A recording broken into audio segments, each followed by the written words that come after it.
October 26th. We are headed to Iowa, baby.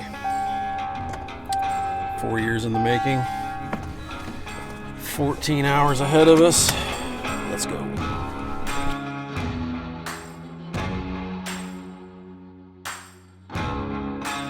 After driving all night and rolling into Iowa, I met up with my good buddy, Rendell Erik. Now, if you don't know Rendell, let's just say he's a certified big buck killer and one heck of a good guy. All right, so we're out here with Rendell, doing a little bit of looking around. Iowa, stupid. Talking to the camera. I was just saying how stupid Iowa is. I scraped the size of my truck under that tree right there. I've got to know Rendell over the past few years and was excited to learn from him as we started to break down multiple properties in search of an Iowa public land monster. Our plan was pretty simple. Scout, then scout some more, and only sit spots that we had confidence in.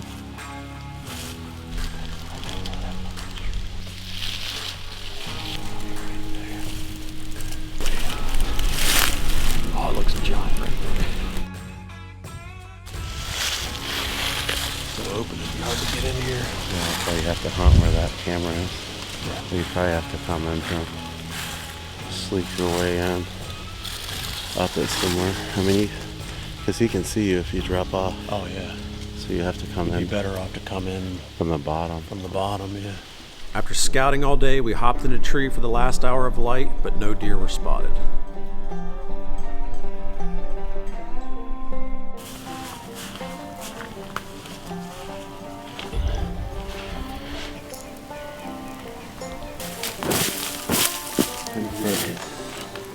Yeah. I just asserted my dominance for this area, just to assure that no mature buck ever steps foot in this spot.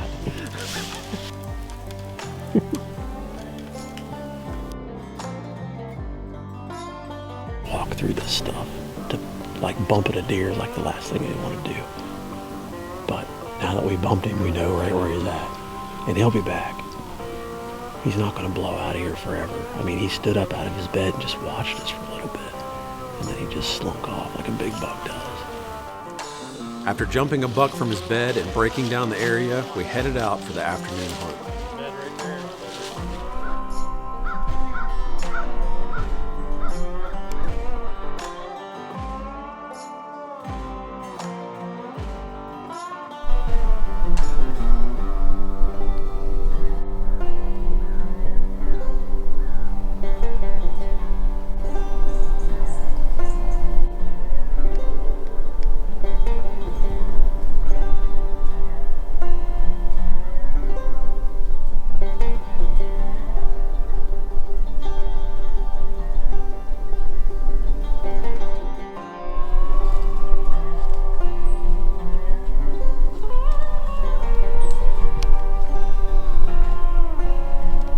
The next morning, we hunted the area where we jumped the nice buck, but only saw a couple younger bucks cruising for does.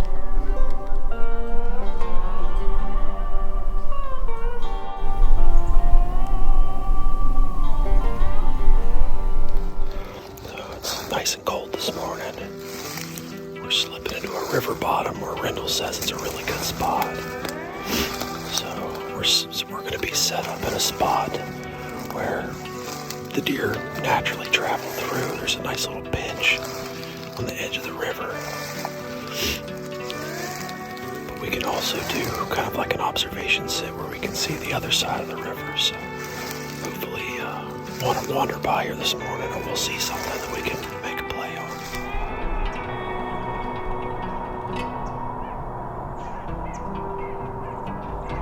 It wasn't long when we spotted a group of bucks across the river, including our first mature shooter buck of the hunt. He's coming right down this edge right here. Big 10-footer. He's running that other buck off.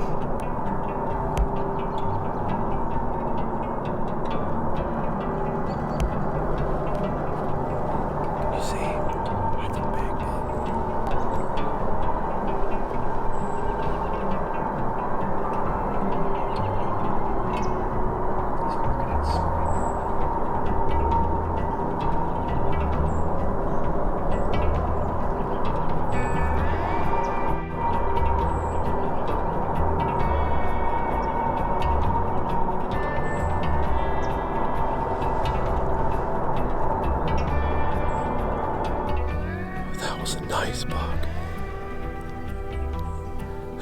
Big, heavy 10-pointer. I bet he was pushing 160. There was 5 bucks over in that corner of that field. And I think they're all headed back to bed in an oxbow in that river. That's the only logical thing. That's where they were all headed to. So, dude, what'd you think of that buck? Man, that thing had me and Rob shaking in the tree. Well, that's good. I think I know where they're bedding at. So, I think tomorrow morning we're gonna have similar conditions, similar wind, I think. So we'll get with Rendell, make a plan, and we'll probably try to slip across the river and see if we can't get on that buck tomorrow. But man, what a stud. Alright, so it's October 30th. We scouted the spot the very first afternoon, found a giant scrape, hung a cell camera on it. We've had 3 different shooters in here, a big 8, a typical like 12-point crazy looking thing, and then a giant 10-pointer this morning in the daylight. So we only hunted this spot one afternoon, and we haven't had any daylight buck pictures until this morning. We opted not to hunt this spot because the wind was a little iffy, and hunted a different spot, and of course, mega 10-point in the daylight at 8 o'clock this morning. There's a deer right there. There's a deer. There's a doe right there.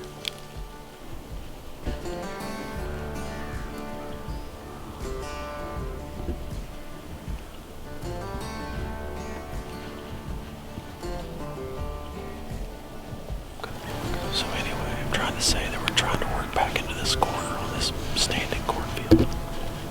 But we made it like 50 yards, and there was already deer all around us. So I'm not sure what to do. I don't really want to blow this field out. But we're still a good ways away from where we want to set up. Sometimes getting thrown off your plan isn't a bad thing. In this case, we couldn't make it to our original spot, so we dropped down into a drainage leading into the standing corn and found some killer big buck sign tucked up against the thick cover.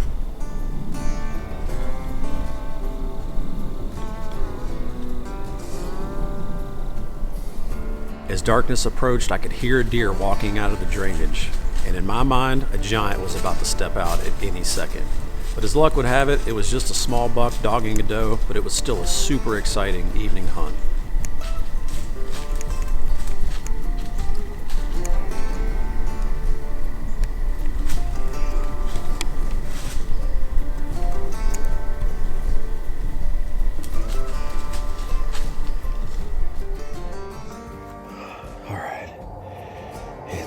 October 31st. Happy Halloween. So we're back in the river bottom this morning where we saw that big buck yesterday. We've already hiked in most of the way. We're down close to the river crossing. Brought my rubber boots, so I'm currently putting my boots on. Rob's taking a poop. So we're gonna get our boots switched over.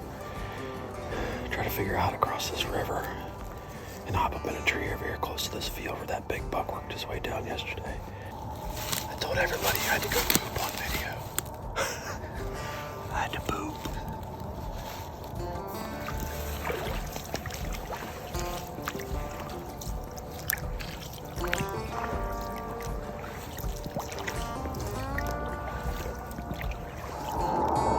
It was just light enough to shoot when I looked down the field edge and spotted what we came for. The big heavy 10 from the previous morning was working his way down the field edge.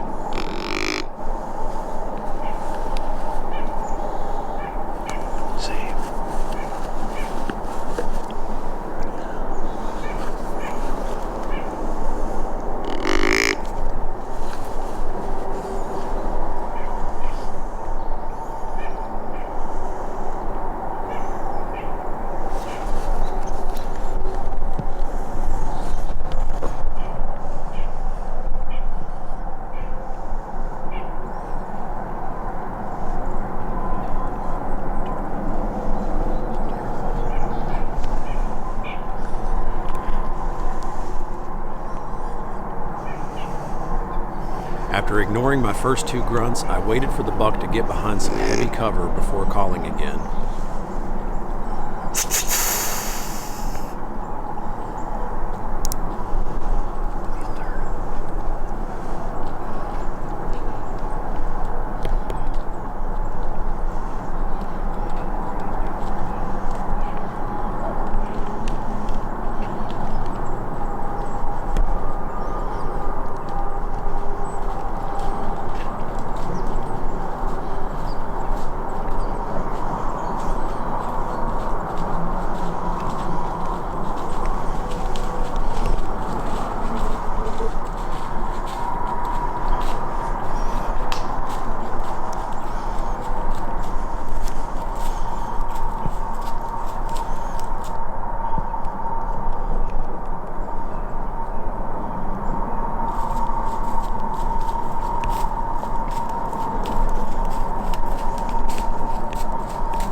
Dude, freaking like 10 yards. No, that did not just happen, did it? Did that freaking happen? That happened. Dude, oh my God, dude. Oh, I can't believe, right there. He was out in that field, freaking snort wheezed back this way, and he come right in. Dude, come here, dude. Dude, that's my biggest buck ever right there. What a stud. That's the buck we saw yesterday. That's him. I cannot believe that. Freaking Iowa, dude. Dude, I thought he was gonna come this way. I didn't want him to, but I was ready, and then he stopped right there. I'm like, please God, don't just hang up right there. And then he turned, and I just wheeled around. Man, right there. man. Right there. I mean, the easiest shot in the world. Well, it is Halloween Day, October 31st.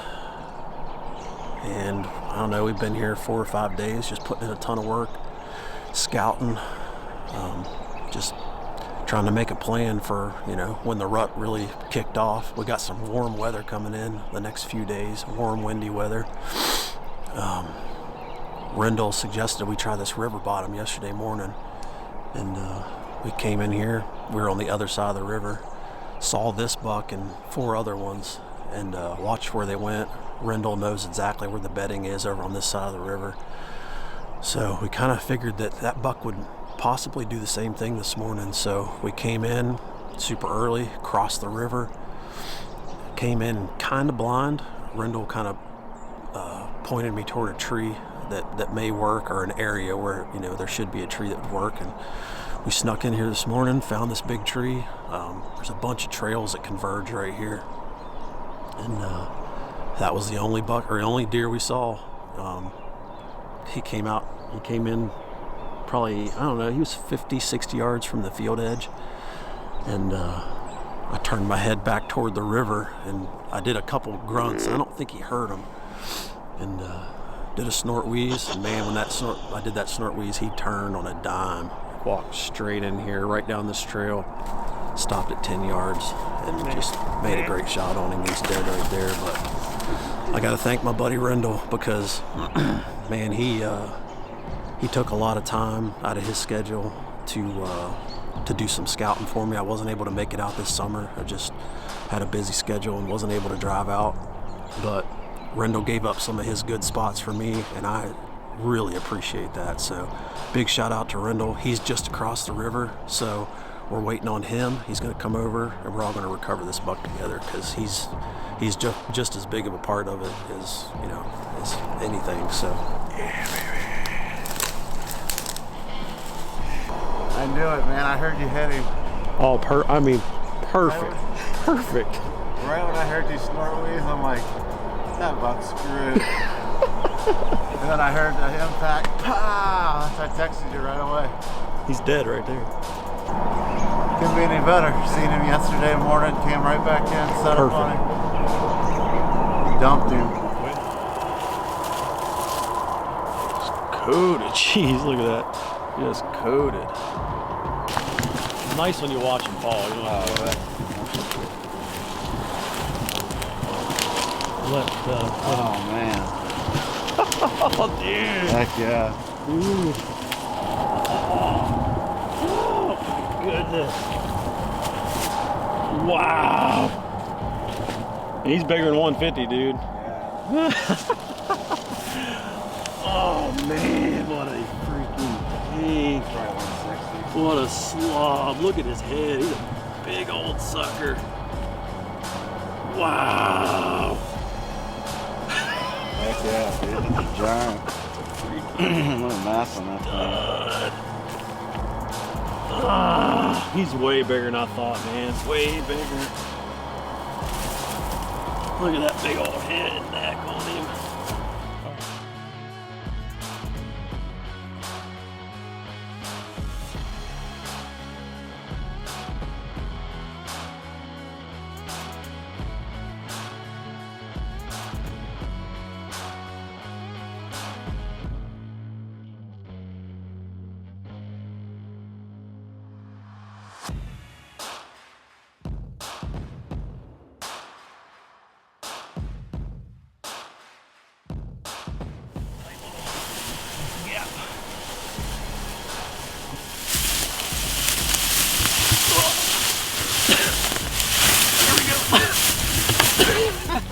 Once again, I can't thank my buddy Rendell enough for helping me on this hunt, and Rob Mendoza for hanging with me and capturing an amazing memory on camera. Iowa is for sure a hunt I won't soon forget.